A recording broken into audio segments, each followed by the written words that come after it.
स्वागत आहे तुमचं सुबोध जाधव इंग्लिश सोल्युशन या यूट्यूब चॅनलमध्ये. मी सुबोध जाधव सर्वांचं स्वागत करतो. आज आपण या व्हिडिओमध्ये घेणार आहोत पार्ट्स ऑफ स्पीच, शब्दांच्या जाती ज्या आहेत त्याचा 6वा प्रकार, तो म्हणजेच प्रिपोजिशन. प्रिपोजिशनला मराठीमध्ये म्हणतात शब्दयोगी अव्यय. तर आपण ह्या व्हिडिओमध्ये बघणार आहोत शब्दयोगी अव्यय किंवा प्रिपोजिशन म्हणजे काय, कसं ओळखायचं, त्याचबरोबर त्याचे प्रकार काय असतात ते आपण काय करणार आहोत ह्या व्हिडिओमध्ये कव्हर करणार आहोत. आणखी एक महत्त्वाची सूचना अशी की हे की पार्ट्स ऑफ स्पीच आहेत याच्या सर्व 8च्या 8 पार्टची लिंक तुम्हाला डिस्क्रिप्शनमध्ये मिळून जाईल. तिथे जाऊन तुम्ही सर्व प्रकार अभ्यासू शकता.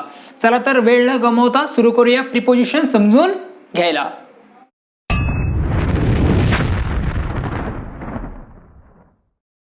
प्रिपोजिशनला मराठीत म्हणतात शब्दयोगी अव्यय. बरोबर आहे. व्याख्या समजून घेऊया. व्याख्येनंतर तुम्हाला समजून जाईल की नेमकं प्रिपोजिशन काय असतं म्हणून. व्याख्या काय सांगते बघा, the words that are used before a noun or pronoun to show the relationship of these words to some other part of the sentence that is called preposition. Preposition म्हणजे काय की हे जे असतात नाउन आणि प्रोनाउन पूर्वी वापरले जातात. कशासाठी, तर त्या नाउन आणि प्रोनाउनचा वाक्यातील इतर शब्दांशी जो काही संबंध आहे ते दर्शवण्यासाठी या प्रिपोजिशनचा काय केलेला असतो तर वापर केला गेलेला असतो. चला तर बघूया त्यालाच काय म्हणतात, प्रिपोजिशन असे म्हणतात किंवा त्याला शब्दयोगी अव्यय असं म्हणतात. एक्झाम्पल दिले बघा, एक्झाम्पलला आणखी क्लिअर होईल. There is a book on the table. There is a book on the table या वाक्यामध्ये ऑन हे काय तर प्रिपोजिशन आहे. सपोज तिथे ऑन हा शब्द नाही या सगळे दर, तर कसं होईल वाक्य, there is a book the table. म्हणजे ह्या टेबलचा संबंध ह्या वाक्यासाठी ह्या टेबलचा संबंध या वाक्याशी जोडण्यासाठी आपण इथं ऑन वापरलेला आहे. ते जे काही तिथे एक पुस्तक आहे ते कशावर आहे, टेबलवर आहे. म्हणजे टेबलचं रिलेशन ह्या वाक्यासोबत त्यांनी जोडलेलं आहे. दुसरं आहे Seema went to market. Seema went to हे जे टू आहे हे काय तर प्रिपोजिशन आहे. प्रिपोजिशन टू जे आहे ते प्रिपोजिशन आहे. आता हे जर टू नसतं समजा सीमा वेंट मार्केट हे वाक्य तयार होत नाही. तर वाक्य तयार होण्यासाठी किंवा मग वाक्यातील जे काही नाउन आणि प्रोनाउनच्या पूर्वी ते वापरले जातात, कारण त्या शब्दांमुळे जे काही नाउन आणि प्रोनाउन आहे त्यांचा इतर वाक्याशी काय केला कशासाठी वापरला जातं तर इतर वाक्याशी संबंध दर्शवण्यासाठी आपण प्रिपोजिशनचा वापर करत असतो. आणखी एक्झाम्पल घेते बघा, he was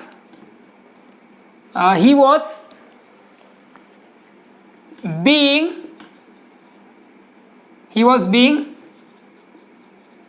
helped by me. He was being help by me. हे तर जे बाय आहे ते काय तर एक प्रिपोजिशन आहे जे आपण मी पूर्वी वापरलेलं आहेत. आता हे उदाहरण सांगतो मी. प्रिपोजिशन्स आहेत सर्व. तर या प्रिपोजिशन जे आहे ते सर्व यांचे 3 प्रकार पडतात. त्यांना क्लासिफाय पण करणार आहोत आपण, त्यात काही शंका नाही.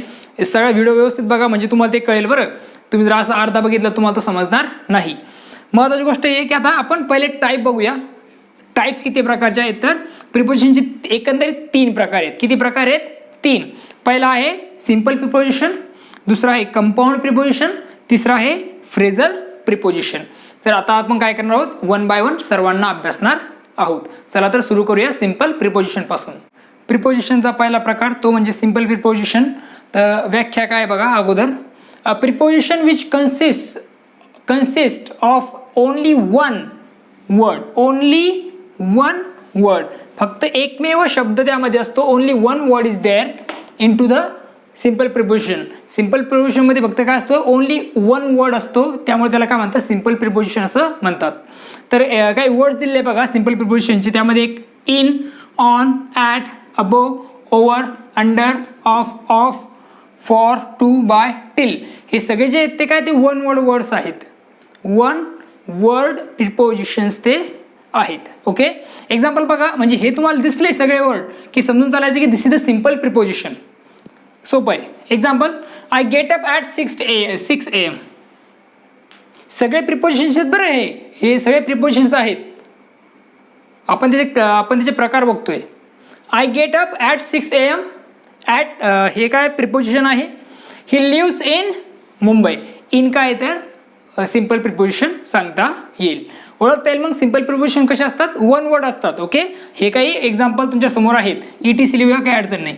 म्हणजे हे सगळे काही उदाहरणं आहेत तुमच्यासमोर. काही वर्ड्स मी तुम्हाला दिलेले आहेत. हे आहेत काय तर 1 वर्ड प्रिपोजिशन्स ते सांगता येतील. नंबर 2 आहे कंपाऊंड प्रिपोजिशन. कंपाऊंड प्रिपोजिशनची व्याख्या काय दिली बघा, it is generally form by prefixing a preposition to a noun, an adjective or an adverb. आता हे जे कंपाऊंड प्रिपोजिशन असतात ते कसे बनवले जातात, तर प्रिफिक्स म्हणजे जे काही नाउन असेल, ॲडजेक्टिव्ह असेल किंवा ॲडवर्ब असतील त्याच्या अगोदर काय केले जातात, तर प्रिफिक्स लावले जातात. प्रत्यय ज्याला आपण म्हणतो सुरुवातीला प्रत्यय लावून हे कंपाऊंड प्रिपोजिशन्स तयार होत असतात. काही प्रिपोजिशन कंपाऊंड प्रिपोजिशनचे काही शब्द दिलेत बघा, without, within, inside, outside, into, beneath, below, between आणि बिहाइंड. हे काय तर काही वर्ड्स आपल्याला सांगता येईल. आता विदिन, विथ आणि इन. ओके, एक्झाम्पल घेता येईल, he looked into the distance. हे इन टू झालं कंपाऊंड प्रिपोजिशन. तर example number 2, he will return within. हे विदिन जे आहे ते काय तर कंपाऊंड प्रिपोजिशन सांगता येईल. कंपाऊंड प्रिपोजिशन समजायला खूप सोपं आहे. व्हर्ब असतील, नाउन असेल किंवा मग हे जे काही ॲडवर्ब आहेत त्यांना प्रिफिक्स लावून म्हणजे वाक्याच्या सुरुवातीला प्रत्यय लावून काय केलं जातं, तर कंपाऊंड प्रिपोजिशन तयार होत असतात. तर हे ते काय त्यातले काही वर्ड आहेत हे लक्षात ठेवा. आणि हे जर तुम्हाला वाक्यात दिसले, आयडेंटिफिकेशन तुम्हाला आलंच आणि हे वाक्यात तुम्हाला दिसले तर समजून चालायचं की ते प्रिपोजिशन आहे. जर प्रकार विचारला तर कुठला आहे, कंपाऊंड प्रिपोजिशन आपण सांगू शकतो. चला तर पुढच्या प्रकाराकडे वळूया. प्रिपोजिशनचा तिसरा प्रकार तो म्हणजे फ्रेझल प्रिपोजिशन. तर फ्रेझल प्रिपोजिशन काय असतात ते समजून घेण्यासाठी आपण काय करूया, अगोदर व्याख्या समजून घेऊया. Phrasal prepositions are form by combining a verb with a preposition. Verb ज्यावेळेस काय होईल, कंबाईन होईल कशासोबत, प्रिपोजिशन सोबत, त्यावेळेस आपण फ्रेझल प्रिपोजिशन म्हणणार आहोत.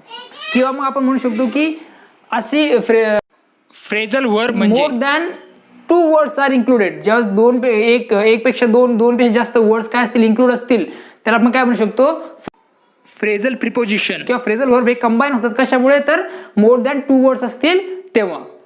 ओके, त्याला आपण म्हणणार फ्रेझल प्रिपोजिशन. तर याचे काही एक्झाम्पल म्हणजे because of, by mean of, on behalf of, with regard to, instead of, in spite of, त्यानंतर in opposition to, for the sake of.